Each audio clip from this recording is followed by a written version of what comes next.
Assalamu alaikum wa rahmatullahi wa barakatuh. Dear brothers and sisters, we have been exploring and diving deep into Islamic history, looking at some key figures and personalities, and we've discovered many stories that maybe we didn't know before. And we've discussed Ash-Shafi'i, we've discussed Ibn Malik, and it reminds me of a quote by Qatada, Sheikh, that no one really became a scholar except that they had benefited from Hasan al-Basri.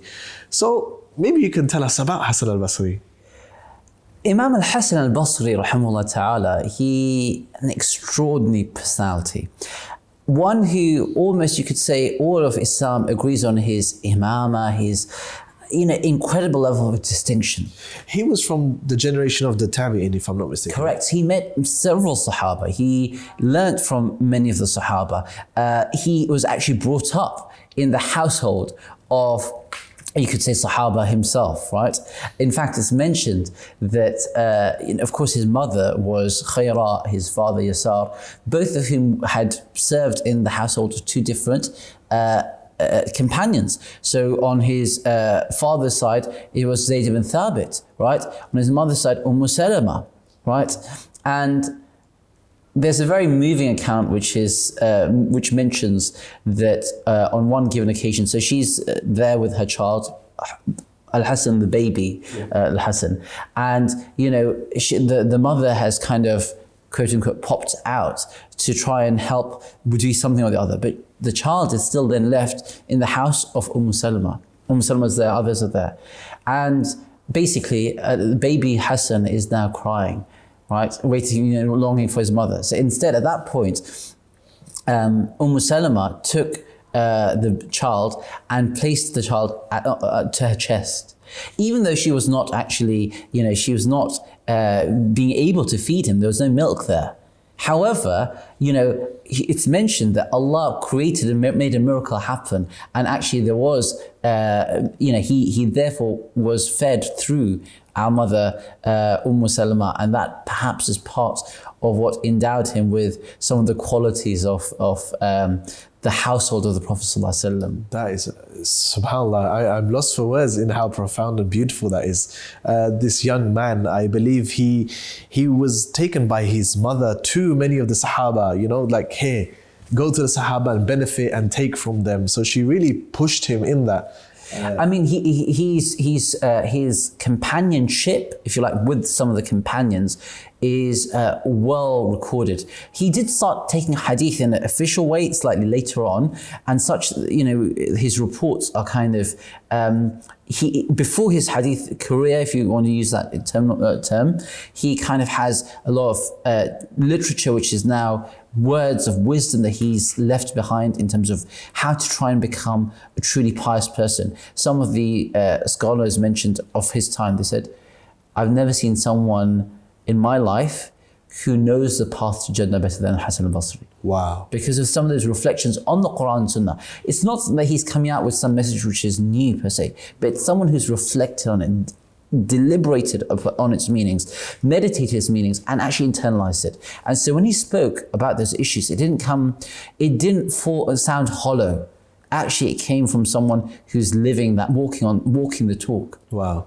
And of course, he met many of the Sahaba and studied under them. He met Uthman, he met Ali, he met Abu Musa, he met Anas ibn Malik, he met Jabir ibn Abdullah, and others, radallahu anhum ajma'in, may God be pleased with them all. And he narrated from some of them as well.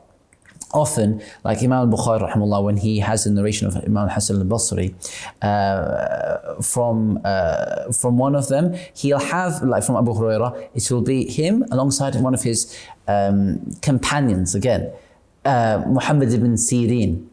Yes. And but the narration is actually relying on Ibn Sirin, because Imam Hasan al-Basri saw a hadith narration later on.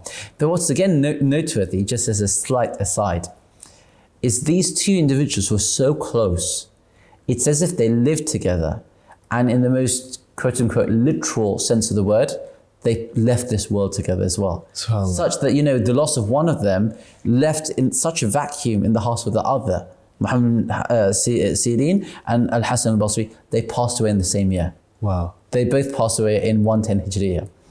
But frankly speaking, in terms of the lessons that we learn from Al-Hasan al-Basri, is that, we have clear records of everything from his appearance to his akhlaq, to his positions on issues that were going on in that day, and then those timeless lessons as well. We know that even his appearance, they say that he was a very tall man, broad shoulders, actually muscular as well. His face and skin was one which, it was pleasant to look upon him, and he dressed well as well. And why is this important? Because it shows you that he's someone who carried the mantle of knowledge and scholarship. He felt the importance of actually conveying it, communicating it in a way which really people feel drawn towards him, and actually they always felt drawn towards him. Right, to what he said, how he said it, and how he communicated, and how he carried himself as he communicated it.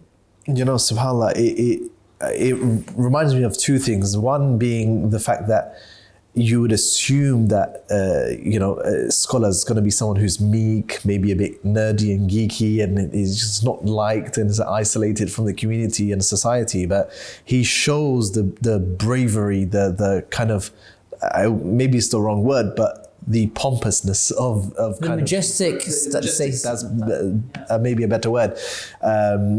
He kind of has that grandioseness about him, right? The second thing it reminds me of is... So Awam, one of the people who said, he had the look of the prophets. SubhanAllah. Right? And others said, we never saw someone whose words sounded more similar to the speech of prophets than this man. They're not saying he's a prophet, of course not. Of course. Right? But they're saying that actually, if we say the scholars are meant to be the inheritors of the prophets, this man kind of really completes the package. Yeah, completes the package. SubhanAllah. The second thing it reminds me of is that I heard once the Sheikh, he was mentioning that there was a woman who used to watch him on TV, and she said, look, I like the way you look, and he got a bit worried, and he was like, look, sounds concerning. Don't take it the wrong way. I'm old enough to be your mother, and the Sheikh was old enough himself. So he was like, okay. He goes, no, I'm not into this stuff, this scholarly stuff. But one day I was flicking through the TV and I saw the way you carried yourself and the way you looked. So then I started to watch you, and then I started to take my deen seriously. And it just reminds me of this incident, because just the persona and the look and the way he carried himself and the way he looked like a real person that you want to look like, be like, how he carried himself in the kind of majestic way, honorable way. I'm sure it brought everyone even closer to him.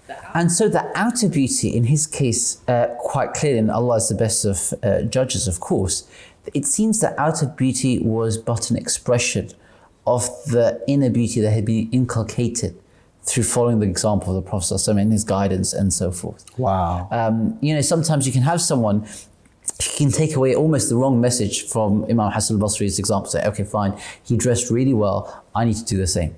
No, this was a man who sought to have the complete package in as much as he could. And that's really what every Muslim should try and make their life goal. The Prophet ﷺ said, Inna Allah jamilun yuhibbul jamal. Allah is beautiful, He loves beauty. But this is a beauty which is not superficial. It's one which is embedded within the soul and which then shines out as a result. It's an expression of what's inside. The internal affects the external. It's an extension of it. Yeah. Absolutely. And so that was Al-Hasan al-Basri. And also what's noteworthy is that, Hasan al-Basri was someone who was, his name is inextricably linked with, the tradition of emphasis on piety and, otherworldliness. Absolutely. And yet he never kind of misunderstood that to mean that it required denunciation at a physical level of things that were halal. So his speech was so focused on the hereafter, but his own actions were focused on the hereafter as well. But that didn't mean that he didn't dress well or that he didn't eat food that was delicious. In fact, it's mentioned specifically about Al-Hasan al-Basri that his food was the most delicious and its smell was so impressive that it would contend with any sort of perfumes almost. Wow. right? You know, It makes you feel hungry. It does. It does. I'm thinking about having some pizza soon. It's the only thing that can kind of contend with maybe delicious food. But subhanAllah, it reminds me that, you know, the pivotal maybe lesson here is that his internal state was such that these luxuries or these impressive food or impressive garments didn't really affect him. You know, that was the level he had towards the perception of the dunya, that he could kind of almost indulge in a sense, and it was nothing for him because he was so pure. He could engage with it without being absorbed at all by it.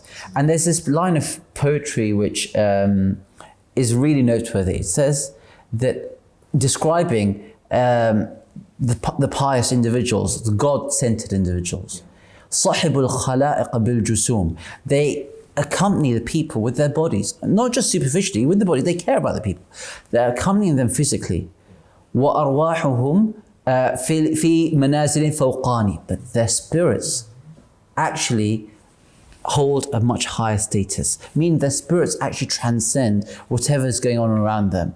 Their concern is one of being close to Allah.